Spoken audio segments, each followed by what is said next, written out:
Assalamualaikum warahmatullahi wabarakatuh. Waalaikumsalam. Bismillahirrahmanirrahim. Alhamdulillahirabbil alamin wa bihi nasta'inu ala umuri dunya wa ala alihi wa ashabihi wa sallam ajma'in. La haula wa la quwwata illa billahil aliyyil azim. Wa la ta'ala fil karim. Alhamdulillah insyaallah bismillahirrahmanirrahim.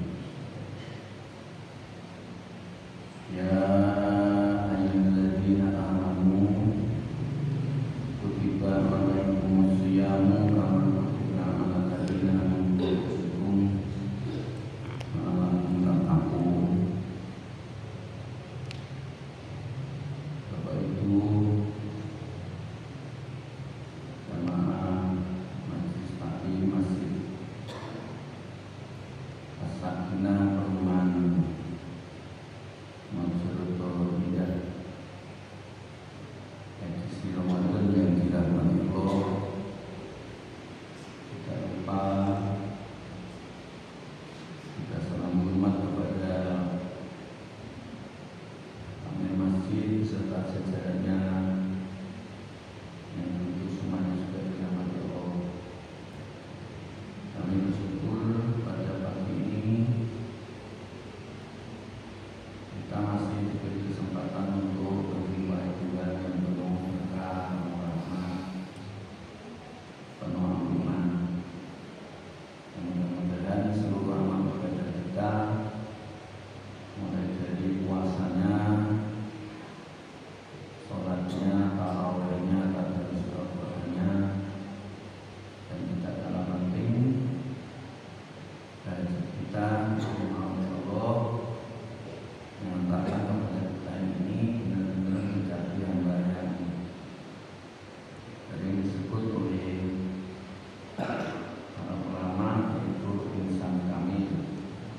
Mudah-mudahan bisa istiqomah dan mudah-mudahan nanti bersama-sama dimasukkan surganya. Amin. Allahumma sholli ala sayyidina Muhammad wa ala sayyidina Muhammad. Jangan sampai lupa. Lalu kita sambungkan, mudah-mudahan karena berkat sholawat dan salam kita ada diberi kekuatan berarti keadaan sunnahnya meladani akhlaknya dan mendapatkan ajarannya. Ujung akhirnya kita jadi sebagai umatnya dan nanti mendapatkan syafaatnya. Bapak Ibu yang dirahmati Allah, saya kira perlu dipersegar kembali ingatan kita tentang bagaimana cara Allah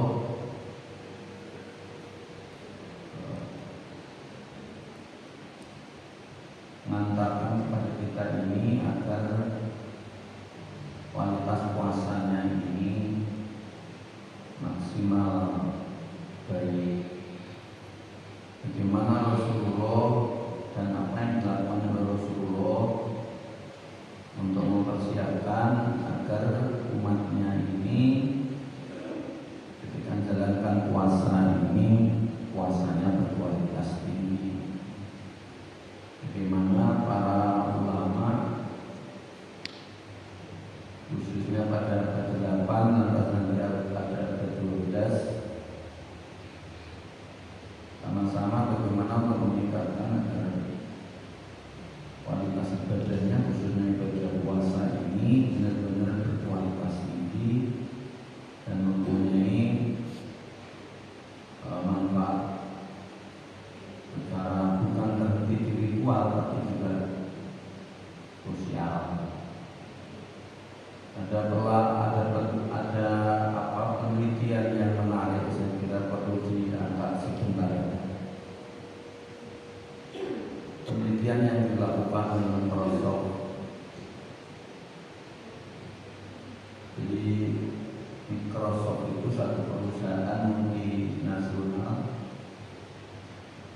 yang bergerak di bidang pengembangan,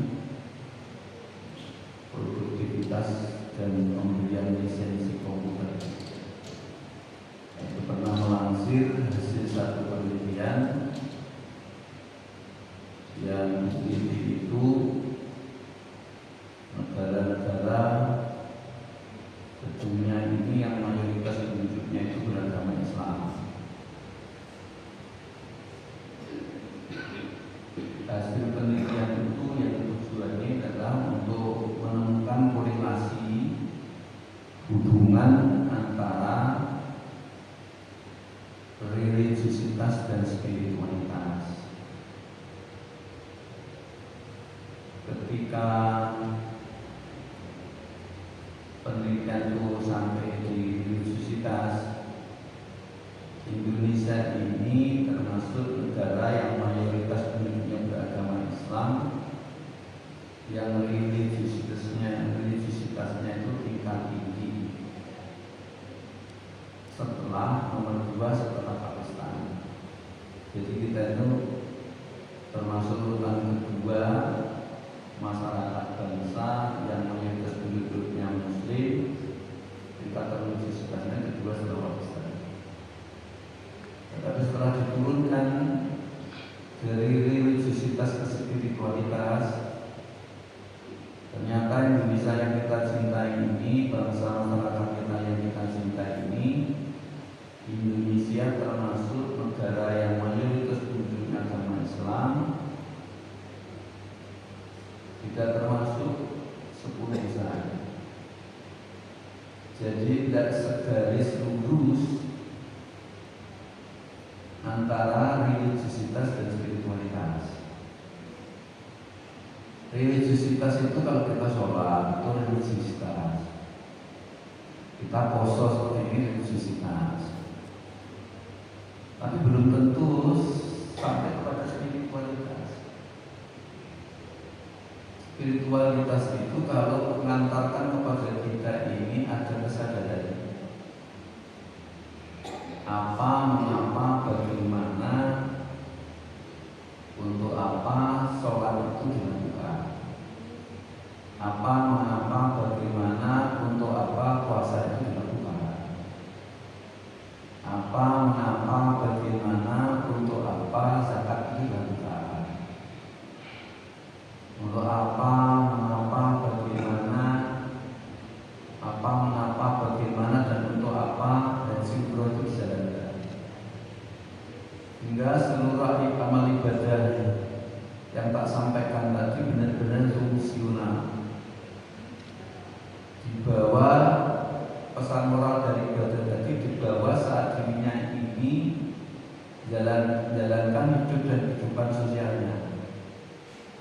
Jadi sholatnya dibawa saat berdagang, puasanya dibawa saat di mall, karena pesan moral puasanya.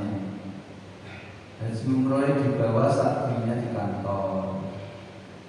Begitu juga dibawa di profesi apapun yang dia miliki. Jadi melekat di situ ada ciri khusus, indikator khusus bahwa itu adalah orang yang beragama Islam, yang mukmin. Jadi cirinya itu ada. Jadi pesan moral dari ibadah itu menyatu dengan keluar masuknya nafas. Bapak dan saudara dirahmati Allah, kita ini kan sebenarnya titik awalnya sama, nanti kembalinya ya sama. Siapa saja, apa saja. Jadi titik kita ini berasal dari Allah, nanti kembalinya kepada Allah, titik sama. Sedangkan yang ada atribut katakanlah satu, misal saya ini dosen, itu atribut. Ada pengusaha, itu atribut. Itu petani, itu atribut saja. Nah, atribut titipan Allah tadi itu sebenarnya bagian dari bagaimana agar atribut yang ada, yang dititipkan itu untuk memuluskan, memudahkan kembalinya kepada Allah. Jangan sampai jabatan malah justru sebagai penghambat. Ketika ketika kita kembali ke titik akhir. Jangan sampai harta itu justru mengganjal kembali kita kepada titik akhir itu. Nah, orang yang tidak bisa ke sana tadi namanya tersesat, yang terhambat, terganjal dengan macam-macam tadi atribut tadi, itu namanya tersesat. Maka mengapa perlu ada puasa, itu bagian dari supaya introspeksi diri. Nah, Bapak dan Saudara yang dirahmati Allah, baik. Nah, sekarang bagaimana? Ini bukan ditujukan kepada siapa saja. Sebagai semangatnya adalah semangat introspeksi ke dalam, untuk melihat ke dalam diri kita sendiri, sampai di tingkat mana posisi kita sebagai orang yang beriman, sebagai orang muslim dan sebagai orang yang beriman tadi. Posisinya kira-kira di mana? Benar enggak penelitian tadi antara religiositas dengan spiritualitasnya itu enggak nih? Nah, bisa benar, bisa salah. Nah, oleh karena itu sekali lagi begini loh. Ini untuk kita ya. Jadi berislam tapi suka berberkah. Mukmin puasa juga sholat juga haji tapi berdusta, berbohong. Padahal pesan moral ibadah itu kan kita saling harus tolong menolong, bantu membantu. Padahal pesan moral sholat itu kita harus jujur, ya tidak boleh bohong dan seterusnya. Tetapi mengapa itu tidak met? Malah yang lebih mengejutkan lagi ketika Pew Research Center PRC itu juga masih melaporkan bahwa bangsa yang tidak bermoral itu adalah Indonesia. Itu tidak dari cara munggah akun di akunnya, di Instagramnya, di medsos lah. Istilah-istilah yang dipakai, kata-kata yang dipakai itu saling untuk menghujat satu sama lain. Mestinya Islam ajarkan kepada kita menutupi aib orang lain. Mengapa ini selalu benturan? Nah, inilah yang barangkali momen Ramadan itu bagian untuk kembali semangatnya introspeksi kepada diri kita masing-masing. Apakah berislam kita, beriman kita ini sudah benar sesuai dengan apa yang disampaikan, apa yang diharapkan oleh Allah dan Rasulnya. Bapak dan Saudara hati Allah, tak mulai sekarang. Jadi surat yang sekarang itu favorit, yaitu surat Al-Baqarah ayat 183. Ini mesti banyak diikuti saat sekarang ini. Nah, tetapi sering banyak kita tidak pahami kapan surat Al-Baqarah ayat 183 itu turun. Jadi surat Al-Baqarah ayat 183 yang bunyinya tadi sudah tak sampaikan. A'udzubillahi minasyaitonir rajim. Bismillahirrahmanirrahim.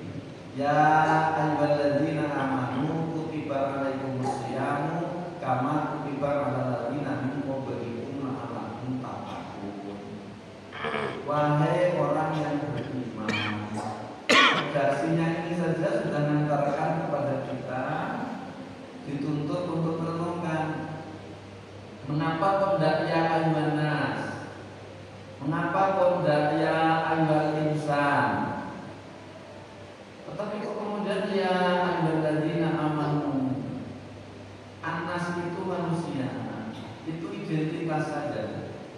Jadi kalau suatu misal kita mendengar kata Pak Soleh, berarti Pak Soleh itu manusia, tidak sama dengan hewan, tidak sama dengan kerbau. Jadi image-nya ini sudah ada bahwa Soleh itu manusia, tidak sama dengan kerbau, tidak sama dengan kambing, tidak sama dengan kuda. Jadi identitas itu. Nah, manusia itu maka ada yang beriman, ada yang tidak beriman. Nah, yang diseru di sini yang beriman saja, yang tidak beriman tidak diseru. Artinya tidak dapat kitab ini. Mengapa tidak diseru, tidak mendapat kitab kewajiban ini?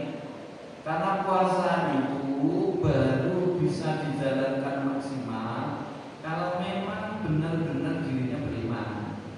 Kalau tidak beriman, maka bisa jadi main-main. Nah, dan kalau kok dijalan tidak maksimal, nah oleh karena itulah ditujukan kepada orang beriman saja. Yang tidak beriman nggak akan dapat kitab kewajiban puasa ini.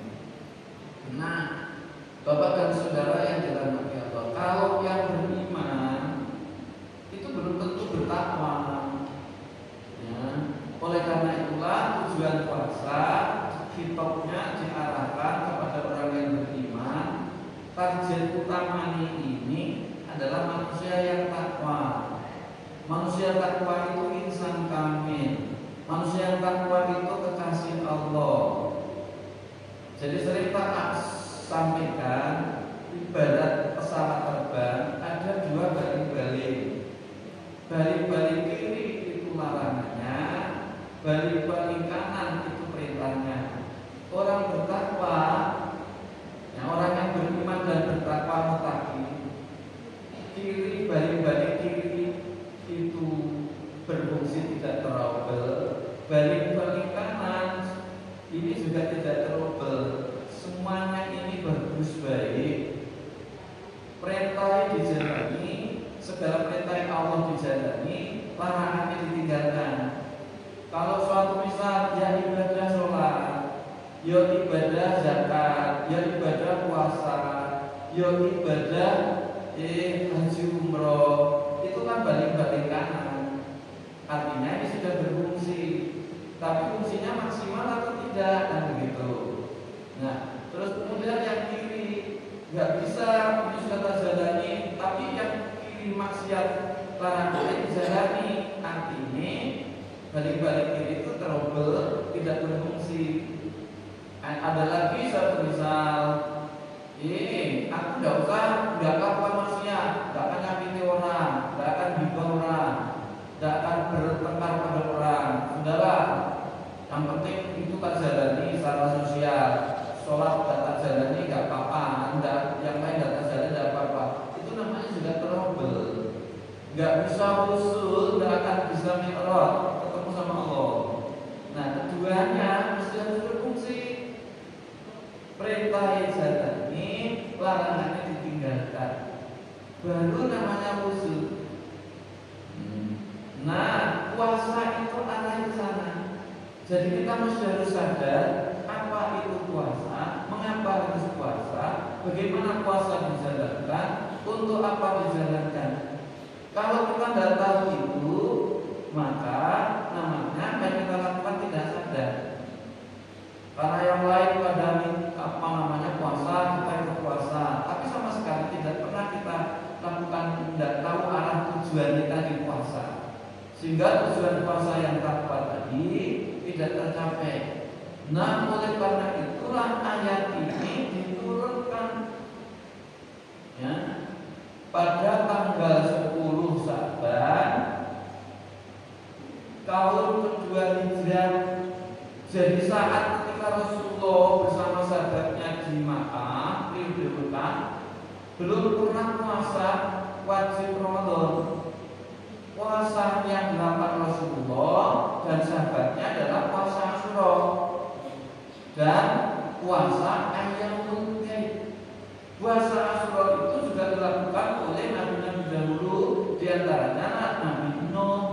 Maka kemudian di sini disampaikan, ya ayyuhalladzina amanu kutiba alaikumus syiyamu kama kutiba alal ladzina min qablikum la'allakum tattaqun.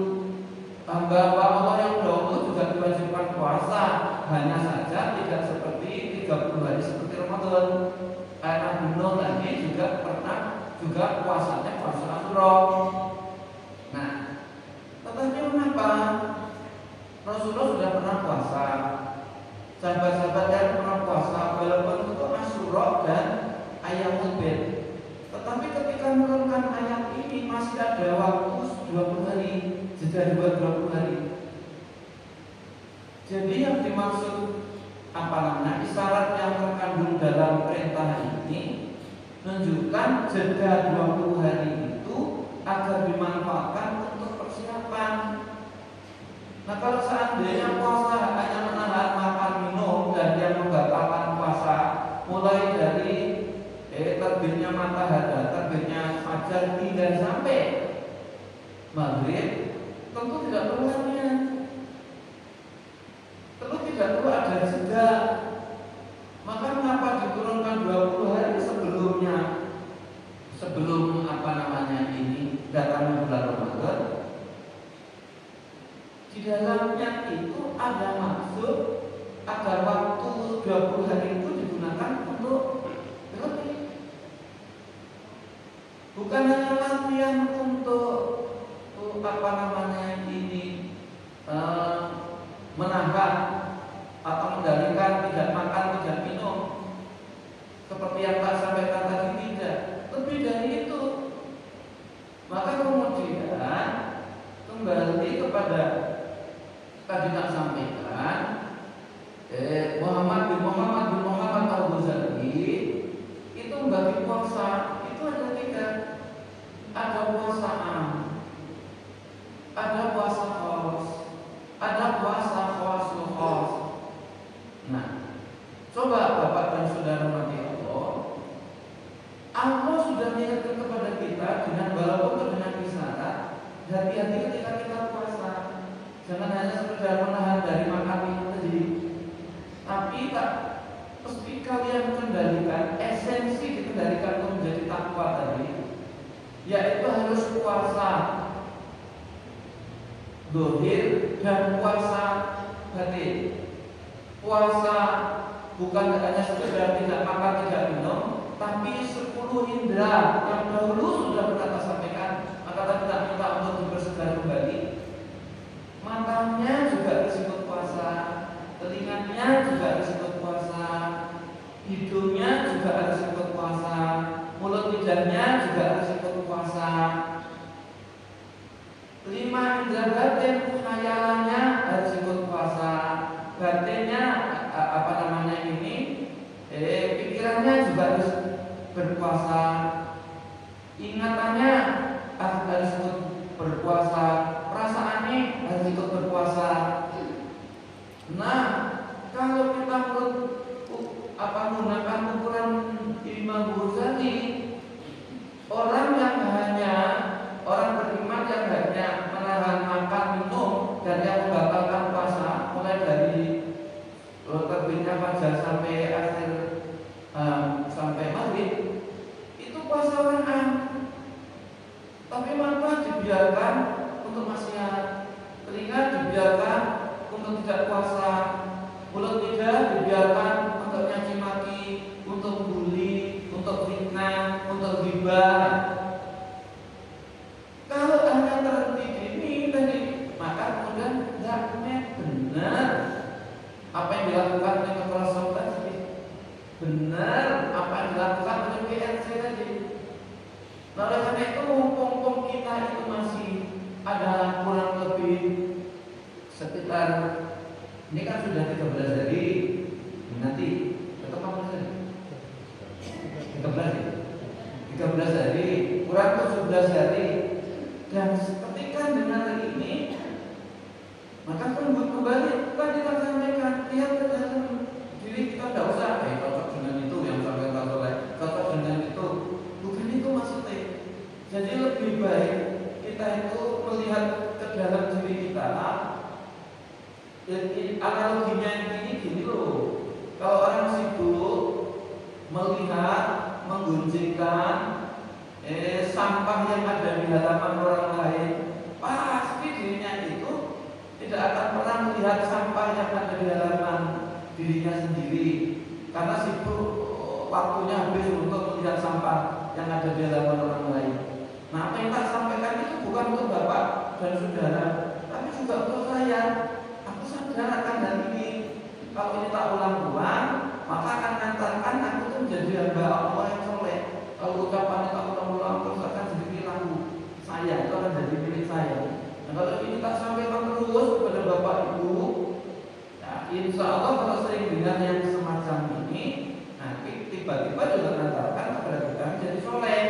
menjadi soleha. Baik, kalau pagi ini mari kita tingkatkan, yaitu khos. Apa?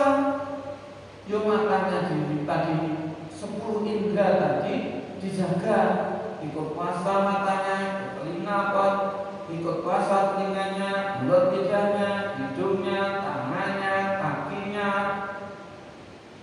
hayalannya, pikirannya, perasaannya, ingatannya, memorinya. Kalau itu sudah bisa sampai sudah khos puasa kita. Tapi kalau tidak bisa masih am. Syukur-syukur ditingkatkan kepada yang paling tinggi khuasul khos. Di samping am tadi, di samping khos tadi, mata digunakan untuk melihat ayat-ayat Allah, menyaksikan bukti ayat-ayat Allah, baik yang qauliyah maupun yang qauliyah. Yang qauliyah itu Al-Quran, yang qauliyah itu alam semesta. Bapak Ibu nyaksikan saya sampai datang di sini, ini ayat Allah qauliyah, suhudul wujud, wujudul wujud. Jadi ini bukti adanya Allah, hingga sampai bisa memperjalankan soleh dari Tengkur Jawa Kanan sampai ke masjid ini. Bukan perbuatannya soleh.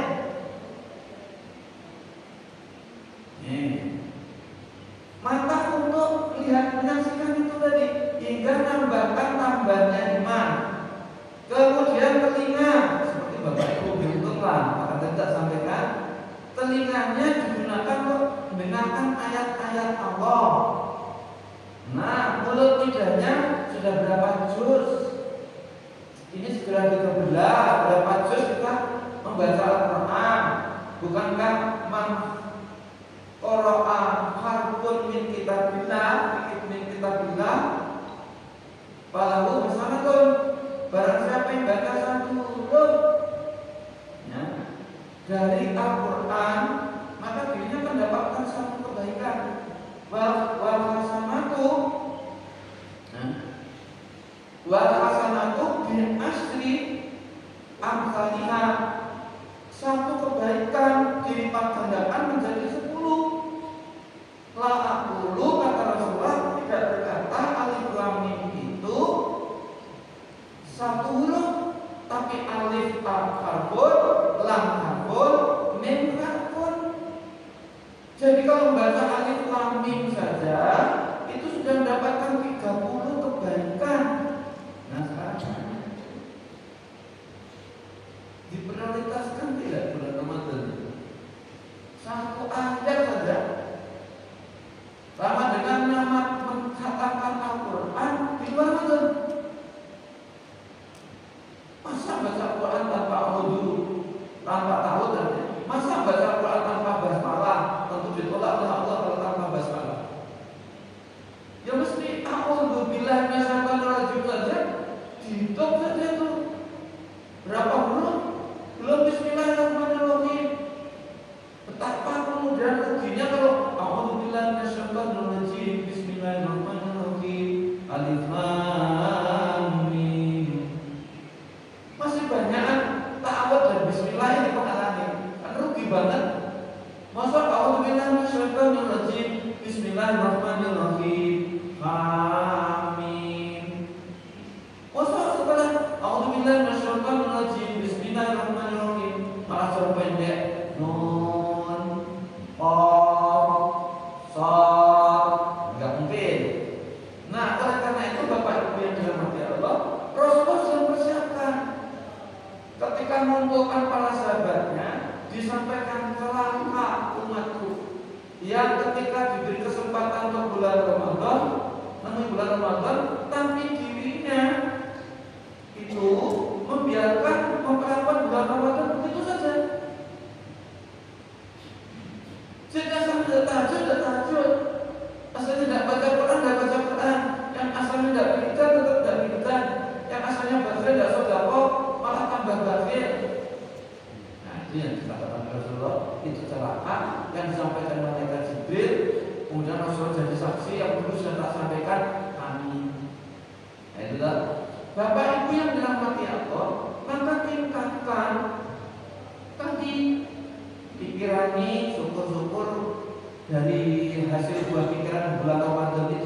disimpan, dijurnalkan, kalau itu bahasa akademik. Kalau Bapak Ibu yo, setidak-tidaknya juga dia bahan renungan ke dalam alif lam mim, makna arti maksudnya apa. Zalika kitabul bagi ditingkatkan, bukan sekedar terhenti membaca, tapi untuk pemahaman. Nah, perasaannya juga dijaga, tidak akan menebar sudon kepada apa dan siapapun. Nah, itu mulai harus sudah dikendalikan. Kalau memang sudah demikian tadi, kalau takaran ukuran parameter Imam Ghazali, puasanya sudah sampai kepada tingkat sudah jadi kekasih Allah. Kalau kekasih Allah tidak mungkin munggah ke medsos nyakiti orang. Tidak mungkin munggah medsos kemudian membuka aib orang. Itu tidak mungkin. Nah, inilah yang kemudian Bapak Ibu dirahmati Allah, puasa pahalanya itu Allah sendiri. Kalau yang balas Allah dan terhingga, aku masih ingat itu kalau Pak sampaikan kok. Ya, coba Pak perdengar kembali sebelum saya tutup ini. Hadis ini sangat panjang. Wakil hadis Abu Hurairah radhiyallahu anhu qala Rasulullah sallallahu alaihi wasallam. Maaf kalau memang suatu misal Pak Yai, Pak Ustaz yang sebelum ini sudah nyampaikan ini, ya alhamdulillah. Tapi untuk memperkuat saja, mengokohkan. Tapi kalau belum, itu untuk mengingat kembali. Bagaimana qala Rasulullah sallallahu alaihi wasallam, qala Allah azza wa jalla. Kalau hadis ada qala Allah taala, qala Allah azza wa jalla, berarti hadis itu hadis qudsi, firman Allah kepada Rasulullah. Apa bunyinya? Kullu amali bani Adam lahu. Setiap amal ibadahnya anak Adam itu miliknya. Illa siyama, kecuali puasa. Fa innahu li wa ana ajzi bihi. Kalau puasa itu milikku. Dan yang berikan balasan pahala itu ya aku, ya yang lain. Artinya apa? Kembali ada kaitannya dengan iman tadi. Karena tidak mungkin orang puasa tanpa beriman kepadaku. Hanya orang yang beriman kepadaku, maka itu milikku. Wasiyamu junatun. Kalau puasanya diterima, maka jadi perisai, penghalang untuk berbuat buruk. Apa saja, tak bersumber dari perkataannya, tak bersumber dari matanya, tak bersumber dari pendengarannya, tak bersumber dari hidungnya, tak bersumber dari kaki tangannya, tak bersumber dari pikiran, perasaan, hatinya, terlindungi, tercover, dirinya tidak melakukan maksiat. Maksiatmu sudah kalau itu diterima. Wa idza kana yaumu shaumi akadikum fala yaqul wala yasqab. Ketika di hari itu menunaikan ibadah puasa dan tidak mengucapkan kata-kata kotor, kata-kata menyakitkan istri, menyakitkan suami, menyakitkan teman, menyakitkan sahabat, menyakitkan tetangga yang buat susah sendiri kepada yang direkannya. Wala yasqab, dan tidak buat konar, gaduh. Fa'in sabaru ahadun awqatalahu. Kalau sekiranya dirinya dijajak, dirinya itu difitnah, coba indahnya tidak balas. Dan dianya senang malah. Luar biasa loh. Difitnah loh, senang. Jadi malah mencintai orang yang fitnah itu. Kenapa? Karena orang yang fitnah itu memudahkan untuk kepada dirinya terbukanya pintu surga. Ini hanya orang yang marifat saja. Ini hanya orang yang tahu hakikat saja. Itu hanya orang yang usul selalu nyambung kepada Allah. Tadi kita samanya dari titik ke titik, bisa kembali, bisa tidak. Nah,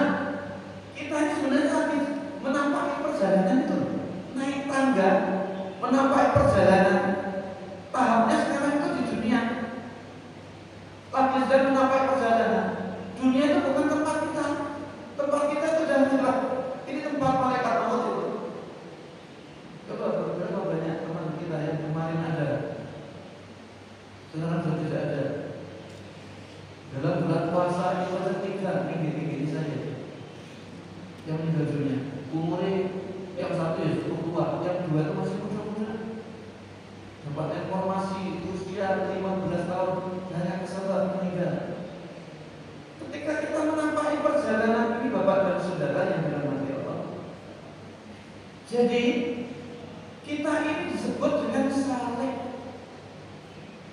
Maka kalau kita disebut ya saleh, yang bagi saliki, kita harus berusaha maksimal, sungguh-sungguh ketika menampai perjalanan ini dengan penuh kesadaran. Kemudian apa yang dilakukan? Ayakuna zahiran bil khalqi wa batinan bil haq. Silakan dohirnya seperti saya ini ketemu Bapak Ibu, tapi jangan sampai batinnya harus tetap nyambung kepada Allah. Itu harus dilatih. Al-hadu bisuhli al-qalbu bil haq. Tangannya memegang aktivitas, tapi jangan sampai lupa. Hatinya tetap harus nyambung kepada Allah. Karena sering ketika kita ngomong,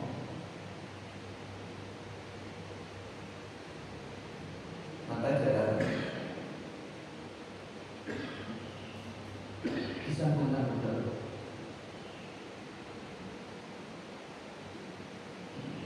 Al-lisanu bisul al-qalbu bil haq. Kalau ini benar terjadi dan kita sudah bisa seperti itu, jadi manusia mutakin. Jadi puasa itu mengantarkan ke sana. Kalau sudah seperti itu, ditanggung oleh Allah semuanya. Nanti di sini ada dua makom. Ada makom tajrid, ada makom asbab. Manusia ini dibagi dua makom kedudukan. Orang yang matanya bersih dari maksiat, telinganya bersih dari maksiat, mulut lidahnya bersih dari maksiat, kakinya bersih dari maksiat, tangannya bersih dari maksiat, pikirannya bersih dari maksiat, khayalannya bersih dari maksiat, ingatan memorinya bersih dari maksiat, perasaannya bersih dari maksiat, pikiran dan hati bersih dari maksiat, akan memancarkan cahaya yang tidak hanya dinikmati dirinya, tapi dinikmati oleh orang lain. Kalau sudah demikian, Allah yang lindungi Asyamu junatun, sudah magari kita dari perbuatan buruk. Rezeki ngalir tanpa ikhtiar usaha, selayaknya orang umum. Kalau orang umum kepingin kaya, kerja keras, kaki jadikan kepala, kepala jadikan kaki, kaki jadikan kepala, pagi, siang, sore, tumpet gelap untuk dunia. Tapi yang didapat itu saja. Tapi kalau orang bersih tadi, tidak. Kalau sudah sampai pada makom tajrid, ekonomi yang backup Allah, istri yang backup Allah, suami yang backup Allah, kerjanya biasa-biasa aja.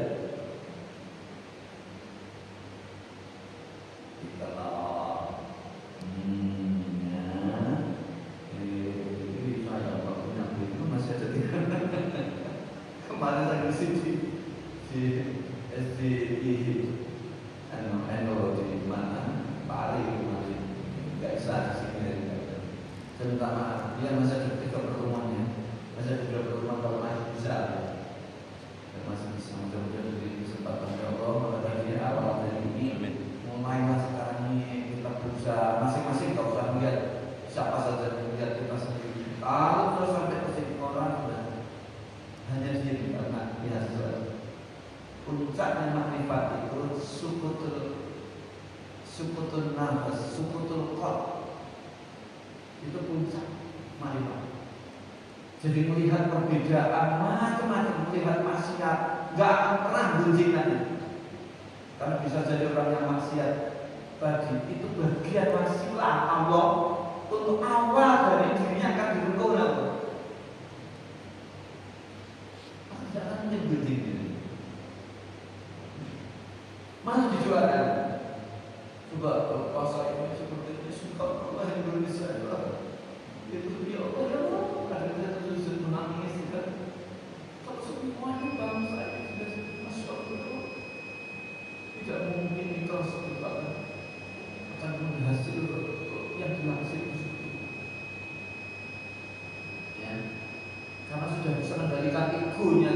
Ego sudah tidak, aku sudah ada, aku kaya sudah ada, aku pintar sudah ada, aku mulia sudah ada, aku waliyullah sudah ada. Yang ada adalah mana? Semua milik Allah. Dari satu titik aku bisa ada dosa. Maka orang itu hanya hati-hati. Nah, jadi baca saya kira yang perlu saya sampaikan. Insya Allah mudah-mudahan kesempatan untuk ketemu nanti. Mari kita berdoa. Saya yakin kita patuhi dengan haji dan dengan Allah yang soleh, yang solehah. Mudah-mudahan puasa diterima, tarawihnya diterima, tahajud diterima, zakat diterima, hajinya diterima. Bersyukurlah disibukkan untuk umat, bersyukurlah disibukkan untuk masjid, bersyukur tidak setiap orang dapat undangan oleh Allah untuk gemar masjid. Nah, ini harus disyukuri. Okay. Saya kira itu sekali lagi mudah-mudahan anak cucu cicit kita semua dapat rahmat Allah, dapat ridhonya Allah. Mengampuni dosa kita, dosa istri kita, dosa suami kita, dosa anak-anak kita, dosa bapak ibu kita, dosa kakek nenek kita, dosa saudara, kakak bayi adik kita, dosanya pak ibu bibi kita, saudara para ulama, para kiai, para ustadz, ustadzah, orang-orang yang berjasa kepada kita, dosanya para pimpinan negeri dari pusat sampai bawah, dimanapun dia ada, di instansi manapun dia kerja. Mudah-mudahan Allah selalu dapat memberikan ampunan dan memberikan hidayah kepadanya, sehingga bangsa ini menjadi bangsa yang badarun, thayyibatun, wa rabbun ghafur.